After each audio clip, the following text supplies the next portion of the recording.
এই মুহূর্তে গোটা ভাঙড়ের একটি বড় খবর। ভাঙড়ের রাজনীতিতে আরাবুল ইসলামের অবদান এবং আরাবুল ইসলাম নামক বাংলায় এমন কোনো মানুষ নাই যা আরাবুল ইসলামকে চেনে না। বাট এই মুহূর্তে ভাঙড়ে আরাবুল এবং শওকতের গোষ্ঠীদ্বন্দ্ব।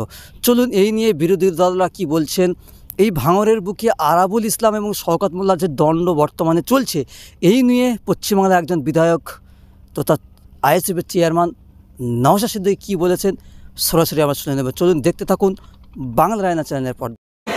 আরাবুল সাহেব তো এক প্রকার তাকে কোলে নিয়ে ঘুরছিল, নওশাদকে জব্দ করতে হবে, আইএসএফকে জব্দ করতে হবে। বাপ তো ছাড়ে না। আরাবুল সাহেব শওকত সাহেবকে সাথে নিয়ে পঞ্চায়েতে যে হিংসা করেছে, আমাদের 3টে কর্মীকে খুন করেছে, সাধারণ মানুষকে উপরে অত্যাচার হয়েছে, আমাদের কর্মীর গুলিতে পা কেটে গিয়েছে, পেটে গুলি মেরেছে, অনেক ক্ষয়ক্ষতি করেছে।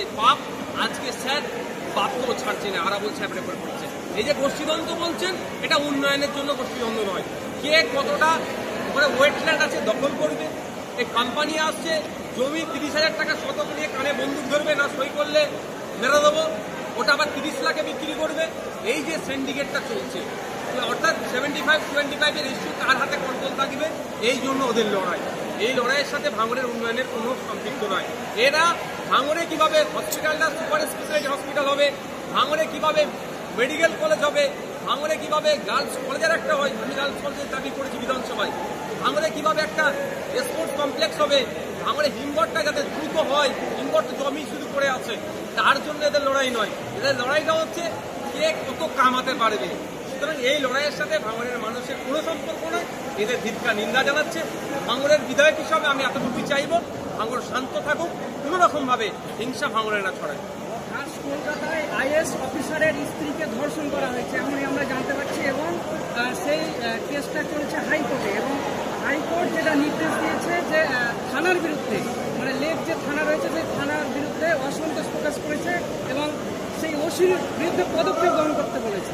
ওসি সহ 5 জনের বিরুদ্ধে সিপি স্যারকে নির্দেশ দিয়েছে ব্যবস্থা গ্রহণের জন্য। আইএস যিনি আছেন তার স্ত্রীকে একবার নয় একাধিকবার গান পয়েন্টে বন্দুক রেখে ধর্ষণ করেছে। ভাবতে পারছেন, যদি একজন আইএস এর স্ত্রী এইভাবে আজকে অত্যাচারিত হয়, তাহলে সাধারণ মানুষের স্ত্রীর সাথে কি আচরণ করছে, কারা করছে, খোঁজ নিয়ে দেখুন। তৃণমূল দলের নাম লেখানো কিছু দামাল ছেলে আছে বা নেতার সাঙ্গপাঙ্গরাই অন্যায় করেছে, ফলে পুলিশের সাহস হচ্ছে না ওদেরকে ধরার। ফলে কোর্টে যখন যাচ্ছে, কোর্টের তাবড়ানি খাচ্ছে। আমরা এই পুলিশকে সেই পুলিশ নয় যে পুলিশকে একটা সময় স্কটল্যান্ড ইয়ার্ডের সাথে তুলনা করাতে হতো, আজকে দুর্ভাগ্যের বিষয় সেই পুলিশকে আজকে কালীঘাট ইয়ার্ড বলতে হচ্ছে। আমি ভাবতে অবাক লাগছে যে আজকে আমরা কোন জায়গায় আছি। আজকে যারা অত্যাচারিত হচ্ছে তারা বিচার পাচ্ছে না। কেন? কারণটা কি? যারা অত্যাচার করছে হয় শাসক ঘনিষ্ঠ, আর না হলে অবৈধ লেনদেনের মাধ্যমে তারা অত্যাচারকে লঘু করার চেষ্টা করছে। এটা কোনো মতেই কাম্য নয়। আমি আশা করব, যেহেতু সাবজুডিস ম্যাটার কোর্ট এটাতে মনিটরিং করছে, দ্রুত তারা গ্রেফতার হবে এবং সর্বোচ্চ শাস্তি হবে। সাগর দত্ত মেডিকেল কলেজে আবার কাণ্ড, মানে পুলিশি নিষ্ক্রিয়তার অভিযোগ, যে আউটপোস্ট তৈরি করা হয়েছিল সেই আউটপোস্ট মানে বন্ধ দেখা যাচ্ছে। পুলিশ পর্যাপ্ত পরিমাণে আছে কি? এটা প্রথম প্রশ্ন আমি করছি। বন্ধ কেন আছে? পুলিশ নিষ্ক্রিয় কেন আছে? পুলিশ ওখানে সক্রিয় থাকবে কিভাবে? পুলিশ যেই পরিমাণে পুলিশের ওখানে ডিপ্লয়মেন্ট হওয়া দরকার সেই পরিমাণে নয়। একটা পুলিশকে খোঁজ নিয়ে দেখুন, আপনার 18 ঘন্টা 20 ঘন্টা করে ডিউটি করতে হচ্ছে। পুলিশের শূন্যপদের সংখ্যা বেড়ে যাচ্ছে, আর মমতা দিদিমণি থানার সংখ্যা বেরিয়ে যাচ্ছে। পশ্চিমবঙ্গে প্রায় 1.5 লক্ষের অধিক শূন্যপদ আছে পুলিশের, সেটা পূরণ করা হোক না। তারপরেও বলবো, সাগর দত্ত মেডিকেল কলেজে যেভাবে ডাক্তারদের উপরে হামলা হয়েছে, ধিক্কার নিন্দা জানাচ্ছি। অবিলম্বে চিহ্নিত করে যারা হামলাকারী আছে তাদের বিরুদ্ধে প্রশাসন কঠোর ব্যবস্থা নেই, না অন্যথায় এইগুলো বাড়তে থাকবে। আমরা চাই না কোনোভাবেই আমাদের ডাক্তারদের উপরে আক্রমণ হোক, আমাদের হসপিটাল ভাঙচুর হোক। শামশেরগঞ্জে যেভাবে গঙ্গা ভাঙন হচ্ছে, একের পর এক দোতলা একতলা বাড়ি, পাকা বাড়ি, মানুষের শেষ সম্বলটুকু চলে যাচ্ছে, কিন্তু সাধারণ মানুষ হাহাকার করছে। তাদের জন্য পর্যাপ্ত ত্রাণের ব্যবস্থা করা হচ্ছে না সরকারের তরফ থেকে, কিংবা তারা যে কোনো জায়গায় থাকবে সেই ব্যবস্থাটুকু পাচ্ছে না ঠিকভাবে। কি বলবেন পুরো বিষয়টা নিয়ে? গঙ্গা ভাঙন আজকের সমস্যা নয়, দীর্ঘদিনের সমস্যা। আমি নিজে 2বার শামশেরগঞ্জ ভিজিট করেছি।